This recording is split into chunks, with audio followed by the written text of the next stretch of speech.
നാളെ രാവിലെ നിങ്ങൾ എഴുന്നേറ്റ് പത്രം വായിക്കുമ്പോൾ ഉം, അതിലിങ്ങനൊരു വാർത്ത കാണുന്നു കരുതുക. അതായത് ഇന്ത്യയിലെ എല്ലാ രാഷ്ട്രീയ പാർട്ടികളെയും ശാശ്വതമായി നിരോധിച്ചിരിക്കുന്നു.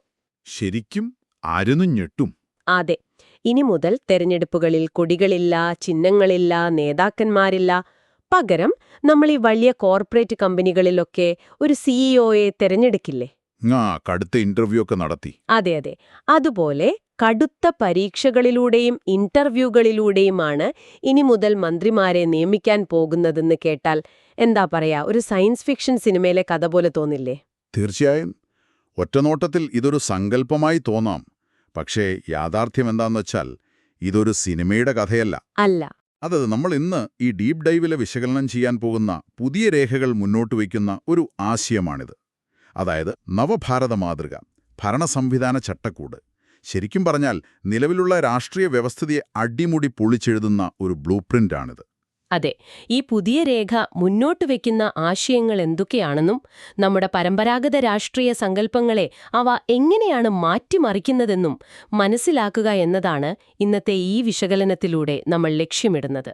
ഒരു കാര്യം ആദ്യമേ വ്യക്തമാക്കാം. ഈ രേഖയിൽ പറയുന്ന കാര്യങ്ങളെ നമ്മൾ പിന്തുണയ്ക്കുകയോ ഇതിൽ ഏതെങ്കിലും പക്ഷം പിടിക്കുകയോ അല്ല ചെയ്യുന്നത്. അല്ല. മറിച്ച് ഇതിലെ വളരെ കൗതുകകരമായ വസ്തുതകൾ കൃത്യമായി നിങ്ങൾക്കായി അവതരിപ്പിക്കുക മാത്രമാണ്.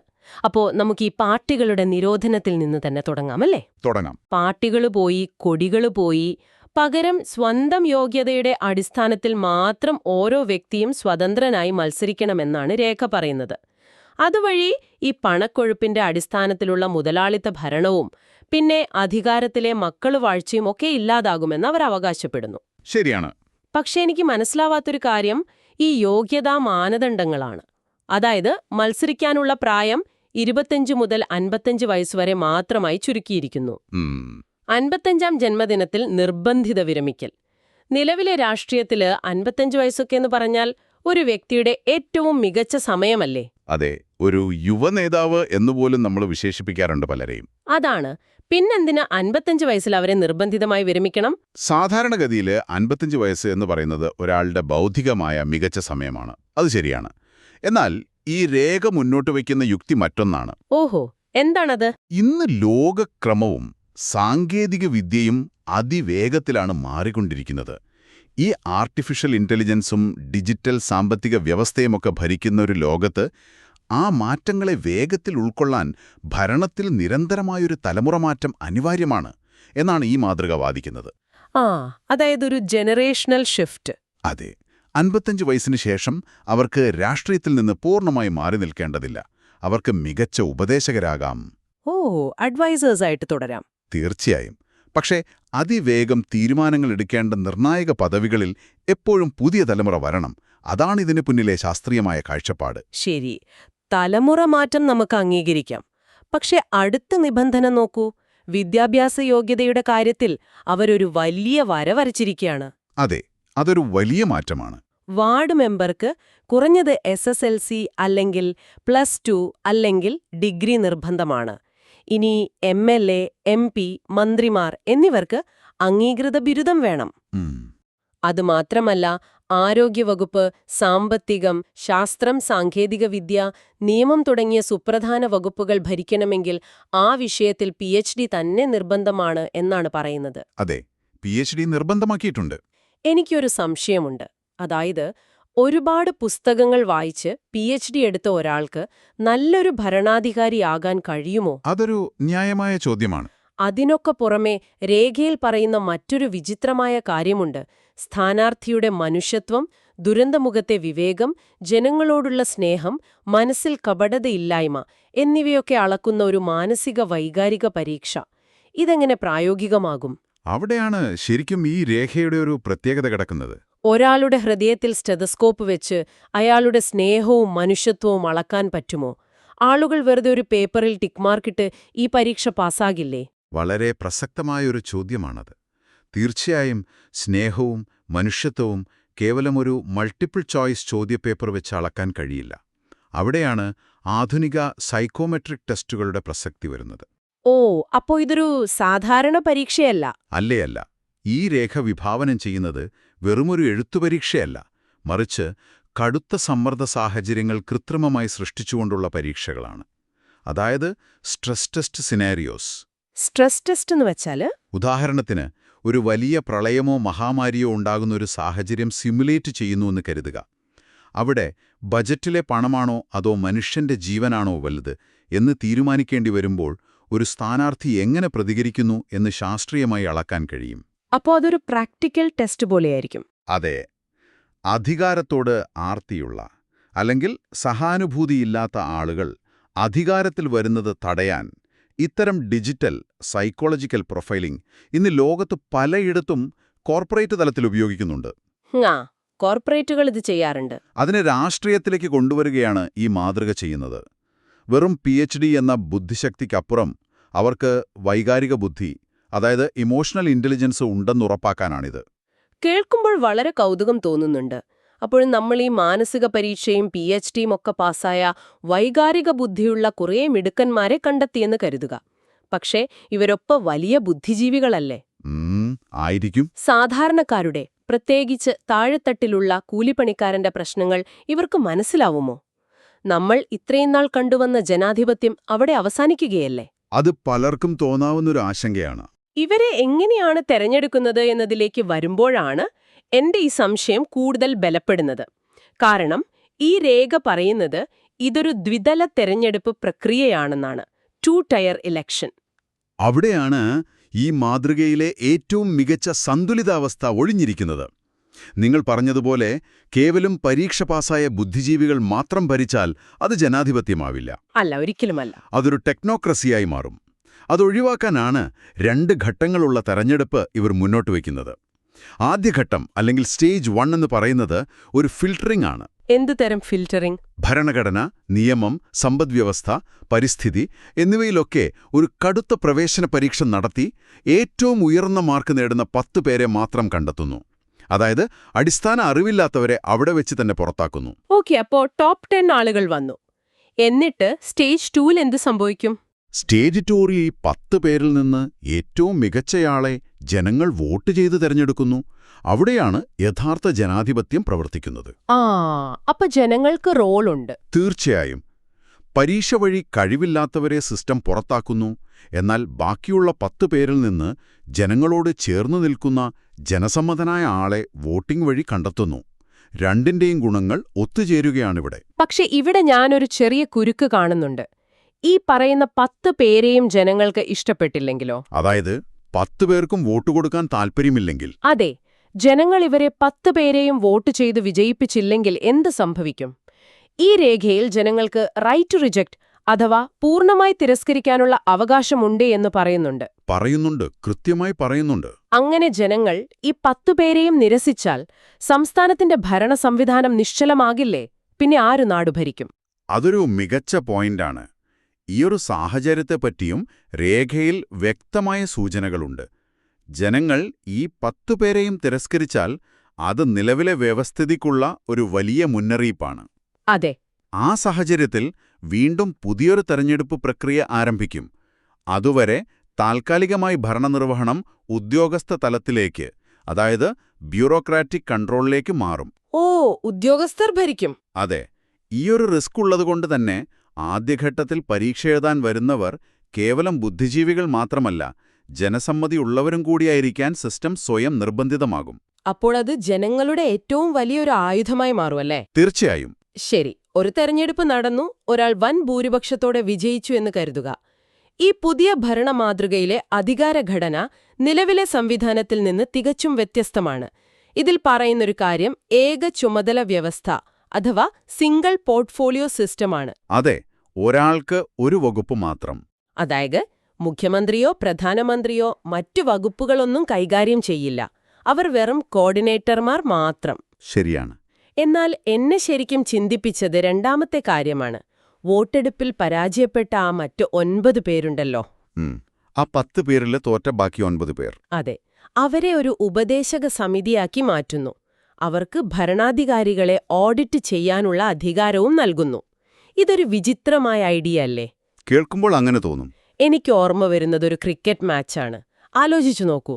ഒരു ക്രിക്കറ്റ് ടീമിൽ ക്യാപ്റ്റൻ വെറുതെ കോർഡിനേഷൻ മാത്രം നടത്തുകയും ഫൈനലിൽ തോറ്റ കളിക്കാർ അമ്പയർമാരായി വന്ന് കളി നിയന്ത്രിക്കുകയും ചെയ്യുന്നതുപോലെയുള്ള ഒരു രസകരമായ സങ്കല്പം. വളരെ കൃത്യമായ ഒരു ഉപമയാണത്. അല്ല, പ്രായോഗികമായൊന്ന് ചിന്തിച്ചു നോക്കൂ. മനുഷ്യരല്ലേ നമ്മൾ. എന്നെ ഒരു വലിയ തിരഞ്ഞെടുപ്പിൽ തോൽപ്പിച്ചവനെ ഞാൻ എങ്ങനെയെങ്കിലും താഴെയിറക്കാൻ നോക്കില്ലേ? സ്വാഭാവികമായും അങ്ങനെ ചിന്തിക്കാം. ഞാൻ സദാസമയവും അയാളുടെ ഭരണത്തിൽ തടസ്സങ്ങളുണ്ടാക്കില്ലേ? എപ്പോഴും പാര വയ്ക്കാൻ അവർ ശ്രമിക്കുമ്പോൾ അവിടെ ഭരണം സ്തംഭിക്കില്ലേ? നിങ്ങളുടെ ആ ക്രിക്കറ്റ് ഉപമ തന്നെ ഞാനൊന്ന് കടമെടുക്കാം. തോറ്റവർ അമ്പയർമാരായി വരുന്നു എന്നത് ശരിയാണ്. പക്ഷേ ഇവിടെ ആ അമ്പയർമാർക്ക് വെറുതെ വിരലുയർത്തി ഔട്ട് വിളിക്കാൻ പറ്റില്ല. ഓഹോ. അവർക്ക് വ്യക്തമായ ഡാറ്റ വേണം. അതാണ് വ്യത്യാസം. ഈ തോറ്റ 9 പേരും വെറുതെ തെരുവിൽ നിന്ന് വന്നവരല്ല, മറിച്ച് ആദ്യത്തെ കടുത്ത പ്രവേശന പരീക്ഷ പാസായ ബുദ്ധിശാലികളാണ്. അവരുടെ വൈദഗ്ധ്യം രാജ്യത്തിന് പ്രയോജനപ്പെടുത്തണം. അപ്പോ അവരുടെ അറിവ് വെറുതെ കളയാൻ പാടില്ല. അതെ. നിലവില് നമ്മൾ പ്രതിപക്ഷത്തോട് പറയുന്നത് നിങ്ങൾ അടുത്ത 5 വർഷം സർക്കാരിനെ വിമർശിച്ചോളൂ എന്നാണ്. അതൊരു നെഗറ്റീവ് റോളാണ്. അതെ, കുറ്റം കണ്ടുപിടിക്കൽ മാത്രം. എന്നാൽ ഈ പുതിയ മാതൃകയിൽ ഭരണാധികാരിക്ക് വ്യക്തമായ ടാർഗറ്റുകളുണ്ട്. ആ ടാർഗറ്റുകൾ നേടുന്നുണ്ടോ എന്ന് ഡാറ്റയുടെ അടിസ്ഥാനത്തിൽ പരിശോധിക്കുക മാത്രമാണ് ഉപദേശക സമിതിയുടെ ജോലി. ആഹാ, ഒരു ചെക്ക് ആൻഡ് ബാലൻസ് സിസ്റ്റം. അതെ. അല്ലാതെ വ്യക്തിവൈരാഗ്യം തീർക്കാൻ അവർക്ക് കഴിയില്ല. കാരണം എല്ലാം സുതാര്യമാണ്. മുഖ്യമന്ത്രി ഒരു കോർഡിനേറ്റർ മാത്രമാകുമ്പോൾ അധികാര കേന്ദ്രീകരണം ഒഴിവാകുന്നു, ഏകാധിപത്യ പ്രവണതകളും പൂർണ്ണമായും ഇല്ലാതാകുന്നു. വാഹ്, അപ്പോൾ വെറുതെ കുറ്റം പറയാൻ പറ്റില്ല. തെളിവ് സഹിതം ഓഡിറ്റ് ചെയ്യണം. അങ്ങനെയാണെങ്കിൽ അത് പ്രതിപക്ഷത്തിന്റെ റോൾ തന്നെ മാറ്റിയെഴുതും. തീർച്ചയായും. ഇനി അധികാരത്തിലെത്തിയാൽ എന്താണ് സംഭവിക്കുന്നത് എന്ന് നോക്കാം. ഈ മാതൃകയിൽ ജനകീയ ഭരണത്തെപ്പറ്റിയും പ്രത്യേകിച്ച് വാർഡ് തലത്തിലുള്ള പ്രവർത്തനങ്ങളെപ്പറ്റിയും വളരെ വ്യക്തമായി പറയുന്നുണ്ട്. ഒരു വാർഡിൽ പോലും ദാരിദ്ര്യം, ഭവനരാഹിത്യം, തൊഴിലില്ലായ്മ, ആരോഗ്യ നിയമപ്രശ്നങ്ങൾ എന്നിവ ഇല്ല എന്ന് നേതാക്കൾ നേരിട്ടിറങ്ങി ഉറപ്പാക്കണം. പക്ഷെ ഇതൊക്കെ എല്ലാ രാഷ്ട്രീയക്കാരും പ്രസംഗത്തിൽ പറയുന്ന കാര്യങ്ങളല്ലേ? പ്രായോഗികമായി ഇതെങ്ങനെ നടപ്പാക്കും? അവിടെയാണ് സാങ്കേതികവിദ്യയുടെ ഉപയോഗം ഈ മാതൃകയിൽ നിർണായകമാകുന്നത്. വെറുതെ പ്രസംഗിച്ചാൽ പോരാ, ഇതിനൊരു സിറ്റിസൺ പോർട്ടലും ആപ്പും ഉണ്ടായിരിക്കും. ഓ, ഗവൺമെന്റിന്റെ ഔദ്യോഗിക ആപ്പ്. അതെ. ഭരണാധികാരികളുമായി ജനങ്ങൾക്ക് നേരിട്ട് ആശയവിനിമയം നടത്താം. റിയൽ ടൈം ചാറ്റിംഗ് സാധ്യമാണ്. ഒരു നിമിഷം, അപ്പോൾ ഇതിനർത്ഥം ഞാൻ സ്വിഗ്ഗിയിലോ ആമസോണിലോ ഓർഡർ ട്രാക്ക് ചെയ്യുന്നത് പോലെ, അല്ലെങ്കിൽ ഒരു കസ്റ്റമർ സപ്പോർട്ടുമായി ചാറ്റ് ചെയ്യുന്നത് പോലെ എന്റെ വാർഡ് മെമ്പർക്കോ മന്ത്രിക്കോ നേരിട്ട് മെസ്സേജ് അയക്കാമെന്നാണോ? കൃത്യമായി പറഞ്ഞാൽ അതെ. അതൊരു IT കമ്പനിയിലെ പ്രൊജക്ട് ഡാഷ്ബോർഡ് പോലെയാണല്ലോ. നമ്മുടെ വാർഡിലെ വഴിവിളക്ക് കത്തുന്നില്ലെങ്കിൽ നേരെ ആപ്പിൽ കയറി കംപ്ലയിന്റ് ചെയ്യാൻ സാധിക്കും. പക്ഷേ ഇന്റർനെറ്റ് ഉപയോഗിക്കാൻ അറിയാത്ത പാവപ്പെട്ടവരോ ഗ്രാമങ്ങളിലുള്ളവരോ എന്തു ചെയ്യും? അവർക്ക് ഈ ആപ്പൊക്കെ ഉപയോഗിക്കാൻ ബുദ്ധിമുട്ടല്ലേ? അവർക്കും പരിഹാരമുണ്ട്. അവർക്കായി 24 മണിക്കൂറും പ്രവർത്തിക്കുന്ന ടോൾ ഫ്രീ കോൾ സെന്ററുകൾ എല്ലാ മണ്ഡലങ്ങളിലും സജ്ജമാക്കുമെന്ന് രേഖ വ്യക്തമാക്കുന്നുണ്ട്. അത് നല്ലൊരു കാര്യമാണ്.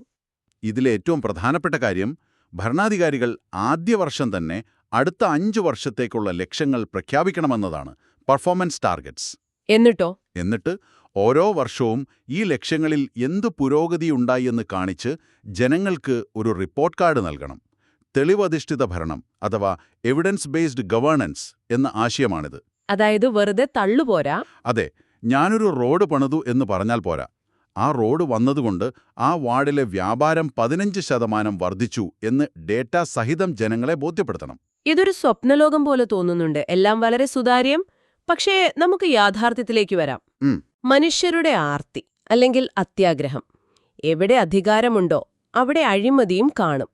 എത്രയൊക്കെ ഫിൽട്ടർ ചെയ്താലും ആരെങ്കിലും പണം മോഷ്ടിക്കാൻ ശ്രമിച്ചാലോ?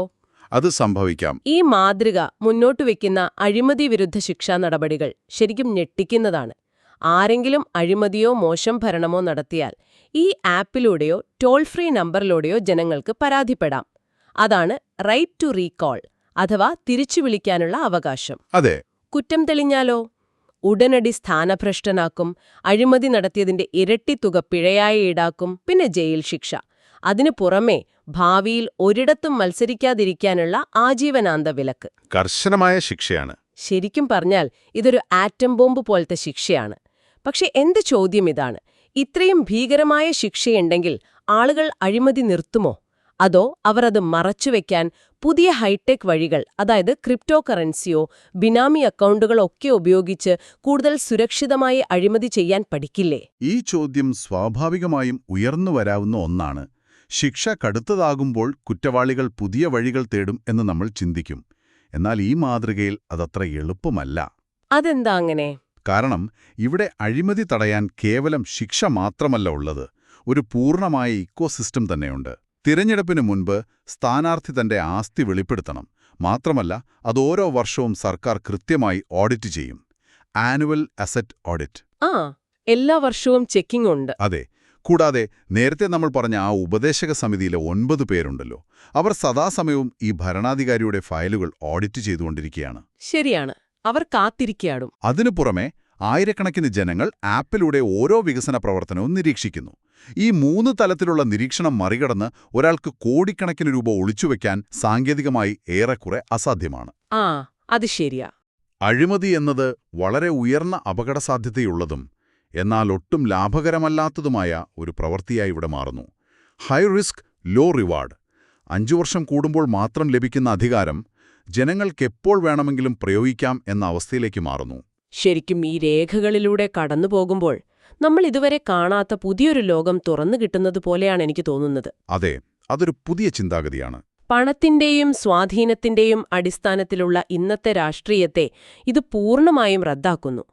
പകരം സ്വന്തം ചിഹ്നങ്ങളില്ലാത്ത, ഡിഗ്രിയും PhDയും നിർബന്ധമുള്ള, ദുരന്തമുഖത്തെ വിവേകമളക്കുന്ന കടുത്ത മാനസിക പരീക്ഷകളുള്ള, തോറ്റവർ ഓഡിറ്റ് ചെയ്യുന്ന, ആപ്പിലൂടെ ജനങ്ങൾ നേരിട്ട് നിയന്ത്രിക്കുന്ന, അഴിമതിക്ക് ഇരട്ടിപ്പിഴയുള്ള ഒരു പുതിയ ഭരണ സംവിധാനം. കേൾക്കാൻ തന്നെ ഒരു ഗാംഭീര്യമുണ്ട്. അതെ.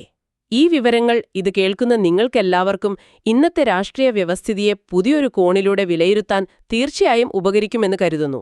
അതെ, ഇത്തരമൊരു സംവിധാനം 100% പ്രായോഗികമാണോ എന്ന് കാലമാണ് തെളിയിക്കേണ്ടത്.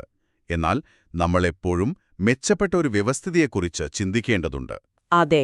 നമ്മൾ ഇപ്പോൾ പിന്തുടരുന്ന രീതികൾക്കപ്പുറം മറ്റൊരു ലോകമില്ല എന്ന മിഥ്യാധാരണ മാറ്റാൻ ഇത്തരം ആശയങ്ങൾക്ക് കഴിയും. അതെ. അപ്പോ എല്ലാം അവസാനിപ്പിക്കുന്നതിനു മുൻപ് ഈ വിശകലനം ശ്രദ്ധിക്കുന്ന നിങ്ങൾക്കായി ഒരു ചോദ്യം ഞാൻ ബാക്കിവെക്കുന്നു. ഈ നവഭാരത മാതൃകയിൽ ഭരണാധികാരികൾക്ക് തെറ്റുപറ്റാൻ യാതൊരു പഴുതുകളും നൽകുന്നില്ല.